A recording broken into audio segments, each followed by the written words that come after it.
Welcome dear rockers, कैसे हो आप सभी। तो ये रहा मूवी का नाम आपके सामने जो हाल ही में रिलीज हुई है। चलिए शुरू करते हैं। तो कहानी की शुरुआत में हमको सैम को दिखाया जाता है जो कि एक पिज्जा शॉप में बैठकर कुछ सोच रही होती है। असल में सैम किसी से प्यार करती है और उसे वो अपनी माँ से मिलवाना भी चाहती है। तो सैम ने अपनी माँ लक्ष्मी को बताया भी है कि वो किसी लड़के से प्यार करती है। दोस्तों यहाँ पर लक्ष्मी की बात करें तो उनका एक यूट्यूब चैनल है जिसमें वो मोटिवेशनल स्पीच वगैरह देती रहती है। खैर लक्ष्मी अपनी बेटी सैम की बात सुनकर एकदम से खुश भी होती है कि चलो बढ़िया है, कोई लड़का पसंद आ गया। तो वो तुरंत सैम से लड़के के बारे में पूछने लगती है, जिस पर सैम कहती है मैं संडे को आपसे उससे मिलवाना चाहती हूँ माँ। लक्ष्मी बोलती है ठीक है, संडे को तुम उसको घर पर लेकर आ जाओ लंच के लिए। लेकिन दोस्तों सैम जिसको पसंद करती है ना, उसके बारे में और भी कई सारी चीजें कहना चाहती थी, पर लक्ष्मी उसको रोकते हुए कहती है कि नहीं, रहने दो, मुझे उसके बारे में कुछ ना बताओ तो बढ़िया रहेगा। मैं सब कुछ संडे को ही देखना चाहूंगी, क्योंकि सस्पेंस में रहने का अलग ही मजा होता है ना, इसीलिए। और हाँ सैम बेटा, एक बात समझ लो, तुम्हारी पसंद ही मेरी पसंद है, क्योंकि मैं जानती हूँ कि मेरी बेटी कोई भी फैसला यूं ही नहीं लेगी और ना ही किसी अरे गहरे को पसंद करेगी। अब इस पूरी कॉन्वर्सेशन के बारे में सैम जिस पिज्जा शॉप में बैठकर सोच रही होती है ना दोस्तों,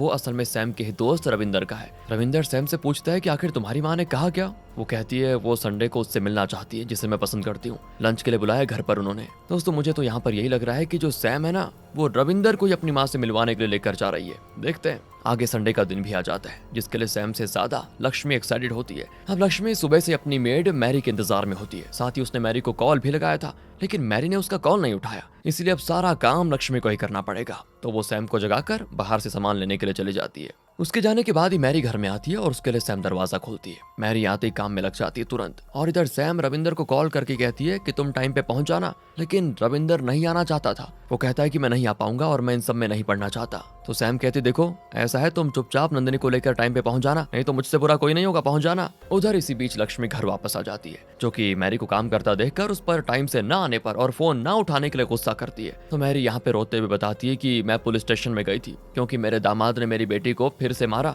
और इस बार मुझसे देखा नहीं गया और मैंने पुलिस में कंप्लेंट कर दी। इसके बाद उसको पुलिस में काफी अच्छा सबक सिखाया। अब मैं अपनी बेटी को कभी उसके पास नहीं भेजूंगी। मैरी की दोस्तों ये बातें सुनकर लक्ष्मी मैरी से कहती है तुम चिंता मत करो, मेरी पुलिस में जान पहचान है, मैं भी उनसे बात कर लूंगी। बाकी तुम जानती हो कि सैम अपने बॉयफ्रेंड को बुला रही है आज, तो जल्दी से खाना वगैरह तैयार कर दो। इसके बाद लक्ष्मी अपने पति देवराज को कॉल लगाती है, जो कि इस वक्त लक्ष्मी से डिवोर्स लेने के बाद दूसरी शादी करके रह रहा है। और यहाँ देवराज और लक्ष्मी की बातों से लगता है कि दोनों अपनी मर्जी से अलग हुए। लक्ष्मी देवराज से कहती है कि सैम ने किसी को पसंद किया है, तो आज लंच पर आने वाला है वो, तो क्या तुम भी आ सकते हो। पर देवराज को जब पता चलता है कि लक्ष्मी ने उसे इस बारे में पहले जानते हुए भी नहीं बताया और खुद ही प्लान बना लिया संडे को मिलने के लिए, तो वो मना कर देता है कि मुझे पहले क्यों नहीं बताया। बाकी वो ये भी कह देता है सैम को मेरी बेस्ट विशेस कहना। लक्ष्मी क्या ही कर सकती थी। वो सैम को एक गिफ्ट दिखाते हुए कहती है ये गिफ्ट मैं तुम्हारे बॉयफ्रेंड को देने वाली हूँ। ये चीज देखकर सैम पता नहीं क्यों परेशान हो जाती है यार। तो इसके बाद लक्ष्मी सैम को एक ड्रेस देते हुए कहती है आज तुम इसको पहनना। अब पहले तो सैम उस ड्रेस को पहनने से मना कर देती है, लेकिन बाद में वो उस ड्रेस को पहन ही लेती है। अपनी बेटी को इस ड्रेस में देखकर लक्ष्मी को भी बड़ी खुशी होती है। और इधर देवराज को उसकी दूसरी पत्नी समझाती है कि देखो अगर तुम जा नहीं सकते हो तो कम से कम अपनी बेटी से बात तो कर लो। तो देवराज भी सैम को कॉल करके उससे कहता है कि बेटा मैं आज नहीं आ पाया, लेकिन मैं तुम्हें और तुम्हारे बॉयफ्रेंड को बेस्ट विशेस देता हूँ, तुम दोनों से मिलने में जरूर आऊंगा कभी ना कभी, बस डेट और टाइम डिसाइड कर दो तुम। ये बातें सुनते ही सैम बिना कुछ बोले फोन अपनी माँ को पकड़ा देती है। अब कुछ देर के बाद जिसका सभी को इंतजार था उसकी होती है एंट्री, यानी कि रविंदर की, जो कि अकेला नहीं आया बल्कि उसके साथ नंदिनी नाम की लड़की होती है। दोस्तों यहाँ पर हम एक चीज नोटिस करते हैं कि सैम थोड़ा घबराई हुई है। अब वो क्यों, उसका तो हमें बाद में पता चलेगा। खैर नंदिनी लक्ष्मी के लिए फूल लेकर आई होती है, जो कि वो लक्ष्मी को दे देती है और लक्ष्मी फिर दोनों को अंदर बुलाती है। यहाँ पर हम देखते हैं कि नंदिनी और सैम साथ में बैठ जाते हैं और रविंदर को अकेला बैठा देखकर लक्ष्मी रविंदर को सैम के बगल में बैठने के लिए कहती है। फिर रविंदर लक्ष्मी को अपना इंट्रोडक्शन देता है, जिसको देखकर लक्ष्मी के साथ मैरी भी काफी खुश होती है। दोनों को ही रविंदर काफी पसंद आ जाता है, लेकिन सैम और नंदिनी के हाव भाव दोस्तों कुछ अलग ही होते हैं। यहाँ लक्ष्मी से रविंदर अपने पिज्जा शॉप के बारे में बताता है और लक्ष्मी रविंदर को वो गिफ्ट देती है जो कि उसने रविंदर के लिए रखा हुआ था। इसी बीच रविंदर बाथरूम का रास्ता पूछकर वहाँ जाता है और सैम नंदिनी को अपने साथ अपना रूम दिखाने लेकर जाती है। तो इसी बीच देवराज का फोन लक्ष्मी को आता है। वो लक्ष्मी से पूछता है कि लड़का आ गया तो उसकी जरा फोटो भेजो मुझे व्हाट्सएप पे। फिर क्या था दोस्तों, रविंदर के आने के बाद लक्ष्मी उसके चुपचाप एक पिक लेकर देवराज को भेज देती है। साथ ही वो रविंदर से कहते हैं कि बेटा तुम्हें अकेले आना चाहिए था, तुम अपने साथ एक लड़की को क्यों लेकर आ गए। तभी दोस्तों खाना भी लगने वाला था तो लक्ष्मी सैम को नीचे आने के लिए कह देती है। ये सभी लोग खाना खाने के लिए बैठे होते हैं और फिर इसी बीच लक्ष्मी रविंदर से पूछ बैठती है कि बेटा जरा अपनी लव स्टोरी के बारे में कुछ तो बताओ, मैं जानना चाहती हूँ कि तुम दोनों में से पहले किसने किसको प्रपोज किया। रविंदर तो डरते हुए कहता है कि आंटी पहले मैंने सैम को प्रपोज किया लेकिन उसने मना कर दिया। अब इस पर लक्ष्मी हंसते हुए कहती है कि आखिर बेटी किसकी है, इतना आसान नहीं है सैम का दिल जीतना। लक्ष्मी आके सवाल करती है फिर उसके बाद क्या हुआ। उनकी इस बात का जवाब कोई नहीं दे पाता, ना तो सैम ना ही रविंदर, यहाँ तक कि नंदिनी भी डरी भी होती है। अब जवाब तो देना ही था लेकिन कुछ बोलने के बजाय सैम वहां से उठ जाती है और जो गिफ्ट लक्ष्मी ने रविंदर को दिया था उसे वो नंदिनी को लाकर दे देती है। पर ये चीजें देखकर लक्ष्मी शॉक हो जाती है और कंफ्यूज भी, उसे कुछ समझ नहीं आ रहा होता है। वो पूछती है इसका क्या मतलब है। तब इस पर सैम उसे बताती है कि मैं जिससे प्यार करती हूँ और जिससे आपको मिलवाना चाहती थी वो रविंदर नहीं बल्कि नंदिनी है। यानी कि दोस्तों सैम नंदिनी को पसंद करती है और अपनी माँ की मर्जी से उसके साथ रहना भी चाहती है, क्योंकि लक्ष्मी ने सैम को कहा था कि बेटा तुम जिससे भी पसंद करोगे मैं उसे स्वीकार कर लूंगी। मगर यहाँ तो मैटर कुछ और ही है दोस्तों। सैम एक लड़की होकर दूसरी लड़की को कैसे प्यार कर सकती है। इस बारे में सोचते हुए लक्ष्मी नंदिनी को अपने घर से निकल जाने के लिए कह देती है, मगर सैम नंदिनी को रोक लेती है। ये देखकर लक्ष्मी वहां से गुस्से में चली जाती है कि पता नहीं अब क्या होगा। उसके जाने के बाद नंदिनी सैम से कहती कि देखो मैंने तुमसे कहा था ना इसका अंजाम अच्छा नहीं होगा। इतना कहकर वो जाने लगती है। सैम उसे रोकने की काफी कोशिश करती है पर नंदिनी कहती है तुम मुझसे प्यार ही नहीं करती हो, अगर तुम प्यार करती तो ये सब ना करती बल्कि मेरे साथ यहाँ भाग जाती। लेकिन नहीं, तुम्हें तो अपनी माँ की परमिशन चाहिए थी। क्या तुम्हें मैंने बताया नहीं कि मेरी माँ ने मेरे साथ क्या किया था। अब इस पर सैम कहती है कि देखो मेरी माँ वैसी नहीं है, वो जरूर समझ जाएगी। मगर यहाँ पर नंदिनी उसकी बिना कोई बात सुने गुस्से में रविंदर के साथ चली जाती है और यहाँ नंदिनी के लाए फूलों को लक्ष्मी डस्टबिन में फेंक देती है और साथ ही वो देवराज को कॉल करके जल्दी जल्दी आने के लिए भी कहती है। तभी दोस्तों बारिश हो जाती है जिसमें सैम बाहर रोते हुए खड़ी होती है। अब अपनी बेटी को इस हालत में देखकर लक्ष्मी उसे किसी तरह बहला फुसलाकर अंदर लेकर आ जाती है। अंदर आने के बाद वो अपनी बेटी से कहती है कि बेटा नंदिनी जैसी लड़कियां नॉर्मल नहीं होती, और उनकी इस बात पर सैम भी उनको जवाब दे देती है कि माँ अगर वो नॉर्मल नहीं है तो मैं नॉर्मल नहीं हूँ, मैं भी उसी की जैसी हूँ। ये सारी चीजें मैरी भी होते हुए देख रही होती है लेकिन वो सैम को लक्ष्मी से ज्यादा समझ पा रही थी। वो सैम के रूम में जाकर उसे फूल और वो गिफ्ट लौटा देती है जिसे लक्ष्मी ने कूड़ेदान में फेंक दिया था। वहीं उधर दूसरी तरफ नंदिनी रविंदर को गाड़ी वापस घुमाने के लिए कह देती है। इधर सैम उन यादों को याद करने लगती है कि कैसे वो नंदिनी से उस रात मिली थी जब नंदिनी ने उसको देर रात अपनी कैब में लिफ्ट दी थी। इसके बाद सैम को वो पसंद आ गई और तब से वो नंदिनी से मिलने के बहाने ढूंढने लगी। जल्दी दोनों की दोस्ती हो गई और फिर प्यार भी हो गया। इनकी इस छोटी सी लव स्टोरी को देखकर हम समझ पाते हैं कि सैम और नंदिनी दोनों ही शुरुआत से ऐसी ही थी। ऐसा मतलब उनका प्रेफरेंस कि वो ऑपोजिट नहीं बल्कि सेम जेंडर की तरफ आकर्षित होती हैं। खैर दोस्तों इसी दौरान घर में फिर से रविंदर और नंदिनी की एंट्री होती है जिसे देखते ही लक्ष्मी घर से बाहर निकालने जाती है। लेकिन तभी सही वक्त पर सैम आकर नंदिनी के गले लग जाती है और अपनी माँ से बराबर सवाल जवाब करती है। अब सिचुएशन को बिगड़ता देखकर रविंदर सब कुछ संभाल लेता है और वो पहले नंदिनी और सैम को अंदर भेजता है, फिर वो लक्ष्मी को चुपचाप बैठने के लिए कह देता है। रविंदर लक्ष्मी को समझाता है कि देखिए आप इस तरह सिचुएशन को और मत बिगाड़िए। अगर आपने नंदिनी को बाहर निकाला तो सैम भी उसके साथ चले जाएगी और आपकी एक नहीं सुनेगी, साथ ही वो आपसे नफरत भी करने लगेगी। इस सिचुएशन को ठंडे दिमाग से संभालना होगा और एक बार आप सैम की बात सुनने की कोशिश तो कीजिए कि मैटर बैठकर बात करने का है। फिर लक्ष्मी भी रविंदर से अंदर जाने के लिए कह देती है कि देखो मुझे थोड़ा टाइम चाहिए, तुम अंदर चलो मैं आती हूँ। रविंदर अंदर आता है तो सैम को नंदिनी के साथ देखकर वो कहता है आंटी अभी आ रही है तुम दोनों से बात करने के लिए। कुछ देर के बाद लक्ष्मी आ जाती है जो कि पहले नंदिनी से अपने बर्ताव के लिए माफी मांगती है। नंदिनी कहती है कि आंटी कोई बात नहीं, मेरे साथ तो उससे भी बुरा हुआ है। आगे नंदिनी लक्ष्मी से डायरेक्ट बोल देती है कि वो सैम से प्यार करती है बस। सुनकर लक्ष्मी हंसते हुए कहती है कि तुम जानती हो सैम के कई बॉयफ्रेंड्स रह चुके हैं, यहाँ तक कि उसने अपने पहले क्रश का नाम भी मुझे बताया था। उसका नाम मैं भूल रही हूँ वैसे। तो नंदिनी कहती है उसका नाम रॉबर्ट था आंटी, और ये सब सैम ने आपसे झूठ बोला था। आगे सैम अपनी माँ से बताती है कि माँ मुझे पहले से ही लड़कियों के बीच रहने में शर्म आती थी और लड़कों के साथ मैं कंफर्टेबल महसूस करती थी, इसीलिए मैं लड़कों से ज्यादा दोस्ती करती थी और आपको गलतफहमी हो गई। बाकी रही बात रॉबर्ट की तो मैंने इसीलिए झूठ कहा था क्योंकि मैं डरती थी कि आपसे सच्चाई बताऊंगी तो क्या हो जाएगा, यही वजह थी कि मैंने आपसे झूठ बोला। ये सारी बातें कहते कहते सैम रो भी रही होती है। तभी वहाँ पर सैम के पिता देवराज आ जाते हैं जो कि सैम से पहले उसके रोने का कारण पूछते हैं और कहते हैं कि ये सब क्या हो रहा है। तो इस पर सैम उन्हें बिना कुछ बोले नंदिनी को लेकर ऊपर कमरे में चली जाती है और रविंदर फिर देवराज को ये कहकर बाहर लेकर जाता है कि चलिए अंकल हम बाहर चलकर बात करते हैं। इसी बीच लक्ष्मी मैरी को सैम के रूम में पोछा मारने के लिए भेज देती है और मैरी ना वो सैम के इस रिश्ते से काफी खुश थी, क्योंकि उसका मानना था कि एक औरत ही दूसरी औरत को समझ सकती है। मर्द का क्या है, वो बस औरत को प्रेग्नेंट कर देते हैं और उन्हें मारते पीटते हैं। एटलीस्ट मैरी ने अभी तक यही देखा है। मैरी बताती है कि मेरी भी लोकेलिटी में 2 हाउसवाइफ ऐसी ही रहती हैं, जिनके हस्बैंड दोनों को मारते हैं, एक दूसरे से मिलने के लिए मना करते हैं। मोहल्ले वाले काफी बातें भी बनाते हैं दोनों पति के प्रति,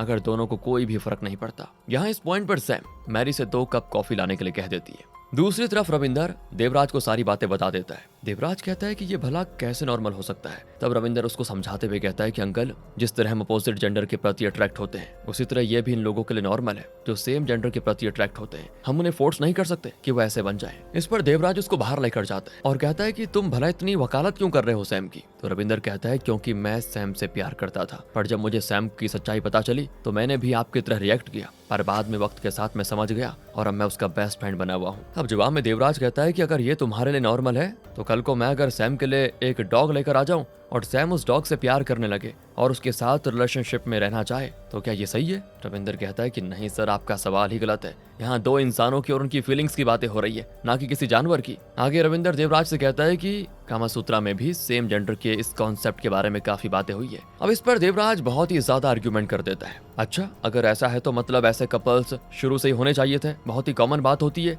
लेकिन मैं जिस लोकेलिटी और सराउंडिंग्स में रहता हूँ, मैंने तो ऐसे कोई केस ना होते हुए देखा और ना ही सुना है। रविंदर कहता है कि ऐसा तो मैंने भी नहीं देखा, पर शायद समाज के डर से इस तरह के लोग अपने रिलेशनशिप को शायद प्राइवेट रखना चाहते हो, ये भी हो सकता है। लेकिन ये सुनने के बाद देवराज इस पॉइंट पर खिल जाता है और रविंदर को पॉइंट आउट करके कहता है कि तुम सैम के दोस्त हो ना, इसलिए तुम्हारी सोच उसके लिए ऐसी है, लेकिन मैं उसका पिता हूँ और मेरे लिए ये नॉर्मल नहीं है। मैं सैम के दिमाग से उसके इस भूत को निकाल कर रहूंगा। रविंदर भी कहता है कि सर ये इम्पॉसिबल है। तो देवराज फिर अकड़ कर कहता है कि अगर मैंने सैम को मना लिया तो मुझसे वादा करो कि जो मैं कहूंगा वो तुम करोगे और तुम्हें सैम से शादी करनी होगी, ये मेरी मर्जी है। जिस चीज के लिए रविंदर पहले तो काफी मना करता है, मगर फिर उसको हाँ करना ही पड़ता है। और यहाँ मैरी छत पे जाकर सैम और नंदिनी को कॉफी दे देती है और पूछती है कि आप लोगों की अगर शादी हो जाती है तो ये बताइए कि आप में से पति कौन बनेगा और कौन किसे मंगलसूत्र पहनाएगा। तो नंदिनी खुशी खुशी जवाब देती है कि इस रिश्ते में मर्द की कोई जगह नहीं है, मतलब हस्बैंड जैसी कोई चीज होगी नहीं, बस हम एक दूसरे की वाइफ कहलाएंगी। दूसरी तरफ दोस्तों, देवराज लक्ष्मी से बात करने के लिए उसके कमरे में आता है, जहाँ वो पहले लक्ष्मी को ही कसूरवार ठहराता है कि तुम्हारी परवरिश के कारण ही वो ऐसी हो गई। लक्ष्मी देवराज को कहती है कि तुम अगर उस टीचर से शादी ना किए होते तो शायद हमारी बेटी ऐसी ना निकलती। मतलब दोनों ही एक दूसरे को दोष देने लग जाते हैं दोस्तों। थोड़ी बहस के बाद देवराज लक्ष्मी से कहता है कि इस बहस का देखो कोई मतलब नहीं है, अभी फिलहाल हमको ये देखना है कि इस सिचुएशन से हम कैसे डील करें। मुझ पर भरोसा रखो, मैं सब संभाल लूंगा, मेरे पास एक प्लान है। कुछ देर के बाद दोनों कमरे से बाहर निकलते हैं और रविंदर को साथ लेकर टेरेस पर नंदिनी और सैम के पास जाते हैं, जो कि साथ में बैठी होती हैं। यहाँ देवराज नंदिनी से मिलता है और उसे बड़े प्यार से अपना इंट्रोडक्शन देता है, जिसके बाद वो नंदिनी से पूछता है क्या तुम्हारे माता पिता को भी तुम्हारे बारे में पता है? तो नंदिनी हाँ में जवाब देती है और बताती है कि इसीलिए उन्होंने मुझे घर से निकाल दिया और मैं एक हॉस्टल में यहाँ रेंट पे रहती हूँ। देवराज कहता है कि अच्छा, लेकिन हम अपनी सैम के साथ ये नहीं कर सकते। तो नंदिनी देवराज से अपने पास्ट के बारे में बताते हुए कहती है अंकल मेरी शादी हो चुकी है, जब मेरी शादी तय हुई थी तब मैंने अपनी माँ से इस बारे में बताया तो उन्होंने मुझे काफी मारा पीटा, पापा ने काफी खरी खोटी सुनाई, फिर माँ ने मुझे समझाते हुए कहा कि बेटा तू शादी कर ले, सब ठीक हो जाएगा। तब मुझे भी यही सही लगा तो मैंने शादी कर ली। शादी की पहली रात मेरे पति ने जब मुझे छुआ तो मुझे बिल्कुल अच्छा नहीं लगा। मैं दरवाजे पर जाकर अपने माता पिता को पुकारने लगी, लेकिन किसी ने भी मेरी चीखें नहीं सुनी, क्योंकि मेरे माता पिता ने ही दरवाजे के बाहर से ताला लगा दिया था। और फिर उस रात मेरे पति ने मेरे साथ जबरदस्ती की, जिसके बाद अगले दिन अपने घर को छोड़कर मैं भाग आई और यहाँ रहने लग गई। देवराज नंदिनी की बैक स्टोरी सुनकर कहता है कि शादी तक तो ठीक था, लेकिन उसके बाद जो भी तुम्हारे साथ हुआ वो सही नहीं था। अगर तुम्हारा पति थोड़ा अंडरस्टैंडिंग होता तो तुम आज अपनी जिंदगी बहुत ही अच्छे से जी रही होती। नंदिनी देवराज से पूछता है कि अगर ऐसा है तो अगर आपकी शादी किसी लड़के से हुई होती और वो अंडरस्टैंडिंग होता तो क्या आप भी उसके साथ खुश रहते? वो कहता है कि नहीं, मैं बिल्कुल नहीं रहता, क्योंकि ये नेचर के खिलाफ है। इसके बाद देवराज पूछता है अच्छा ये बताओ तुम्हें कैसे लगा कि सैम भी तुम्हारी जैसी है, मतलब तुमको पता कैसे चला? तो इस पर सैम कहती है कि उसे देखकर मुझे लगा था मैंने नंदिनी को प्रपोज किया। जैसे एक लड़का लड़की एक दूसरे के करीब आते हैं उसी तरह हम भी एक दूसरे के करीब आए। हमें एक दूसरे के बारे में पता चल गया था। प्रकृति ने हमें ब्लैक एंड व्हाइट के अलावा और भी कलर्स दिए हैं जो कि इनके बीच में आते हैं। हमारा भी रिश्ता उन कलर्स की तरह है। अब देवराज फिर आर्ग्यू करते हुए कहता है कि एक रिश्ते में 2 अपोजिट जेंडर होना जरूरी है ताकि हमारा इवोल्यूशन हो सके, जो कि प्रकृति का नियम है और तुम लोग प्रकृति के नियम के विरुद्ध जा रहे हो। सैम कहती है अगर प्रकृति का ये नियम है तो हमें प्रकृति ने शुरुआत से ऐसे क्यों बनाया, हमारे अंदर ऐसी फीलिंग्स क्यों दी देवराज कहता है कि सुनो, एक इंसान अगर बच्चे ना पैदा करे तो उसकी जिंदगी व्यर्थ, उनके रिश्ते का कोई मतलब नहीं। सैम यहाँ पर अगेन आर्ग्यू करती है। दोस्तों लगता है ये बस ऐसे चलने वाली है मूवी। कहती है कि अगर ऐसा है तो आप और माँ की एक बेटी हुई जो कि मैं हूँ, तब भी आपका रिश्ता टूट गया और आपकी दूसरी शादी से आपको कोई बच्चा नहीं हुआ, तो फिर आप साथ तो रह ही रहे हो ना, तो क्या आपका रिश्ता भी बेमतलब है? हैं बताइए, क्या आप लोग बिना बच्चे के बुढ़ापे तक नहीं रहोगे? बताइए। देवराज यहाँ गुस्से में कहता है कि हमारा रिश्ता प्रकृति के नियम के अनुसार है। उनकी इस बात पर रविंदर बोल पड़ता है कि अंकल, ऐसे में मैं बीच में बोल रहा हूँ, माफ कीजिएगा, पर आप जैसा कह रहे हैं ना कि बिना बच्चा पैदा किए हमारी जिंदगी का कोई मतलब नहीं है, तो इस लिहाज से हमारे देश में कई संत महात्मा हैं, उनके कोई बच्चे नहीं है, तो क्या उनका जीवन व्यर्थ है? सैम भी अपने पिता से कहती कि पापा, अगर आपको बच्चे की ही फिक्र होती ना तो हम एक बच्चा गोद ले लेंगे, समझे? देवराज फिर हंसते हुए कहता है कि अच्छा, तुम में कौन उसका पिता होगा? क्या तुम अपने बच्चे को बिना पिता के बड़ा करोगी? और तब सैम कहती, क्यों, मैं क्या बिना पिता के बड़ी नहीं हुई ना? और दोस्तों ये बढ़िया पॉइंट मारा उसने। देवराज भी चिल्लाते हुए कहता है कि तुम्हारे पास मैं था जिसे तुम बाप कह सकती हो, रिश्ता मेरा तुम्हारी माँ से टूटा था, तुमसे नहीं। अब लक्ष्मी यहाँ सैम को समझाते कि बेटा, अडॉप्ट वो लोग करते हैं जो कि बच्चे पैदा नहीं कर सकते, पर तुम्हारी तो अभी उम्र है, तुम्हें ये सब करने की क्या जरूरत? तुम हमारी इकलौती बेटी हो, क्या हम नहीं चाहेंगे कि तुम्हारा वंश आगे बढ़े? अब लक्ष्मी की इस बात से सैम चिढ़कर कहती है कि तो क्या मेरी गलती है कि मैं आपकी अकेली बेटी हूँ? आपने और बच्चे पैदा क्यों नहीं किए फिर? जिसकी इस बात को सुनकर देवराज के मुंह से निकल पड़ता है कि तुम जब 11 साल की थी तब तुम्हारी माँ प्रेग्नेंट थी, लेकिन उसने मेरे बच्चे को गिरा दिया, यही वजह थी कि मैंने इसको डिवोर्स दिया, क्योंकि मैं इससे पहले की तरह प्यार नहीं कर पा रहा था। ये बात लक्ष्मी ने सैम को नहीं बताई थी दोस्तों, जिसको सुनकर लक्ष्मी रोने लगती है और सैम से रोते हुए कहती है कि तुमने जब जन्म लिया ना तो मुझे काफी दर्द और तकलीफें हुई, मेरी जान पर बनाई थी, इसी कारण दूसरी बार मैं घबरा गई और मैंने ये कदम उठा लिया। तुम्हारे पिता उस दर्द को नहीं समझ सकते, एक औरत ही दूसरी औरत का दर्द समझ सकती है। उसकी इस बात को सुनकर सैम और देवराज लक्ष्मी को गले लगाकर रोने भी लग जाते हैं। तभी छत के दरवाजे को मैरी नॉक करती है, जिसको देखकर लक्ष्मी उसके पास जाती है। मैरी ने सारा काम निपटा दिया था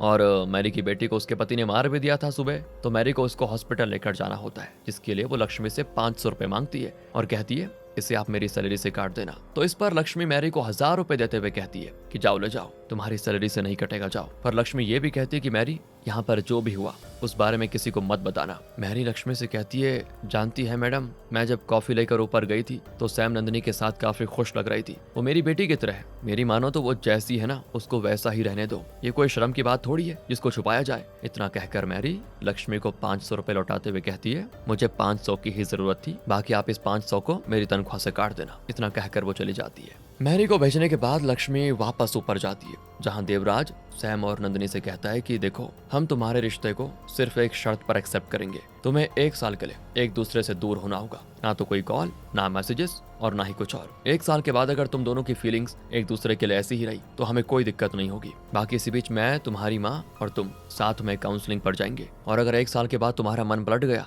तो तुम्हें रविंदर से शादी करनी होगी। ये बातें सुनकर नंदिनी तो इसके लिए राजी हो जाती है, लेकिन सैम नहीं होती। वो नंदिनी से अब एक भी पल दूर नहीं रह सकती, बल्कि उल्टा वो नंदिनी से कहती है ये कोई फिल्म नहीं है, ये सब फिल्मों में होता है। सैम अपने माता पिता से कहती है, आप दोनों जानते हो 10वीं क्लास तक मेरे पास एक बारबी डॉल थी जो कि पापा आपने ही मुझे दिलाई थी। मैं उससे अपनी सारी फीलिंग्स शेयर करती थी, मगर एक दिन वो अचानक से गुम हो गई और तब मुझे ऐसा लगने लगा जैसे कि मेरा दम घुट जाएगा। पर जब मैं नंदिनी से मिली तब जाकर मेरा दम घुटना बंद हुआ, और आप ये शर्त रखकर 1 साल तक मेरा दम घोटने की कोशिश कर रहे हो। इतना कहकर सैम नंदिनी का हाथ पकड़कर उसे खड़ा करती है और कहती है, अपनी बात समझाने के लिए मेरे पास अब एक ही चारा है। इतना कहकर वो नंदिनी को किस करने लग जाती है, जो देख देवराज एकदम से उड़ जाता है और लक्ष्मी के रिएक्शन भी बिल्कुल शॉकिंग होते हैं। वो ये चीजें देख नहीं पाती और सैम को पीटने लग जाती है। फिर रविंदर और देवराज किसी तरह उसको रोकते हैं, तो सैम इस पॉइंट पर कहती है, मुझे लगा था आप इस सोसाइटी से अलग होंगे, लेकिन नहीं, आप भी इस सोसाइटी की तरह हम लोगों से घिन करते हैं, इसलिए मुझे आप जैसे लोगों के साथ रहना ही नहीं है। इतना कहकर सैम नंदिनी को साथ लेकर चली जाती है, घर छोड़ने का मतलब फैसला कर लेती है। बैग वगैरह तैयार करके जब सैम नीचे आती है तो देवराज उससे कहता है कि बेटा, जो तुम कर रही हो मैं उसके हक में तो नहीं हूँ, पर ये याद रखना पापा तुमसे हमेशा प्यार करते रहेंगे और एक बाप का प्यार एक बाप ही समझ सकता है। बाकी मैं जा रहा हूँ, कहकर देवराज तो चला जाता है। उनके जाने के बाद लक्ष्मी सैम से कहती कि बेटा बस तुम एक दिन के लिए रुक जाओ, जो सुनकर नंदिनी बैग को एक तरफ रख देती है और फिर वो लक्ष्मी से कहती है कि आंटी, सैम आपके साथ तब तक रहेगी जब तक आप चाहोगी। मैं कोई नहीं होती जो उसे आपसे दूर कर सके। वो तो मेरा मन नहीं माना, इसीलिए मैं वापस आ गई रविंदर के साथ। इतना कहकर नंदिनी रविंदर के साथ जाने लगती है, जिन्हें छोड़ने के लिए सैम गेट तक जाती है और यहाँ सैम और नंदिनी दोनों ही गले लगाकर रविंदर को उनका साथ देने के लिए थैंक यू बोलती है। उनके जाने के बाद सैम अंदर आती है, पर वहाँ लक्ष्मी नहीं होती। वो घबराकर लक्ष्मी को हर तरफ घर में ढूंढने की कोशिश करती है और तब अचानक ही उसे लक्ष्मी की चीखों की आवाज आती है, जो कि स्टोर रूम से आई थी। सैम तुरंत वहां जाकर देखती है तो लक्ष्मी गिरी पड़ी होती है। असल में स्टोर रूम से सैम के लिए वो उसकी 12वीं डॉल निकाल रही थी, जो कि जाहिर है लक्ष्मी ने ही एक वक्त के बाद छिपा दी थी। ये देखकर सैम उस डॉल को अलग फेंक कर लक्ष्मी को गले लगा लेती है, क्योंकि यहाँ लक्ष्मी ने सैम और नंदिनी के इस रिश्ते को कबूल कर लिया और सैम को अब इस डॉल की जरूरत ही नहीं है, क्योंकि अब उसकी फीलिंग्स और बातों को उसकी माँ समझ सकती है, जिनसे सैम बिना किसी झिझक के कुछ भी शेयर कर सकती है। बस फिर क्या था। इसी के साथ ये मूवी खत्म हो जाती है दोस्तों। बाकी दोस्तों ये टॉपिक थोड़ा अलग है, आप इस पर क्या राय रखते हैं कमेंट्स में बता दीजिए। मिलते हैं आपसे अगली वीडियो में, ध्यान रखिएगा अपना। Thanks for watching.